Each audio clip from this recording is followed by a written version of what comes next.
Guarantee news ಪ್ರಥಮ ವರ್ಷದ ವಾರ್ಷಿಕೋತ್ಸವಕ್ಕೆ ಶುಭಾಶಯಗಳ ಮಹಾಪೂರವೇ ಹರಿದು ಬಂದಿದೆ.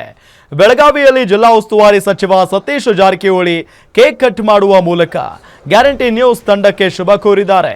ಗ್ಯಾರಂಟಿ ನ್ಯೂಸ್ ಮತ್ತಷ್ಟು ಉತ್ತುಂಗಕ್ಕೇರಲಿ ಅಂತ ಶುಭ ಹಾರೈಸಿದ್ದಾರೆ.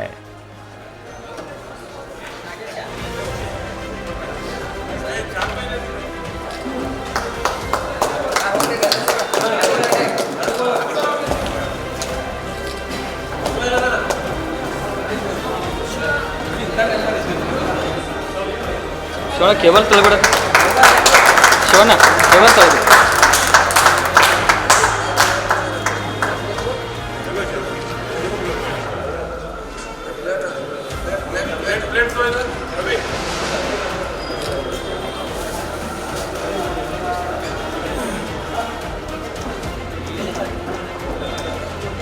ಅಗಾಡಕಿತ್ತು ಈ ಕ್ಯಾಮ್ರಾ.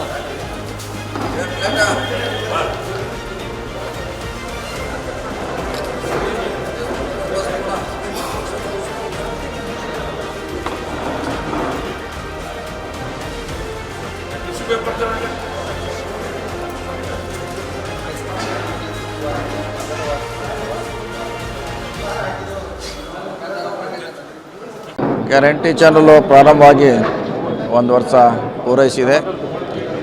ಈ ಸಂದರ್ಭದಲ್ಲಿ ಅತ್ಯಂತ 1 ವರ್ಷ ಸೇವೆ ಸಲ್ಲಿಸಿದೆ. ಮುಂದೆ ಕೂಡ ಅದು ಅತ್ಯಂತ ಯಶಸ್ವಿ ಆಗಲಿ, ಇನ್ನೂ ಹೆಚ್ಚು ಜನರ ಆಕರ್ಷಣೆ ಮಾಡಲಿ ಅಂತ ಈ ಸಂದರ್ಭದಲ್ಲಿ ನಾನು ಶುಭ ಹಾರೈಸ್ತೇನೆ.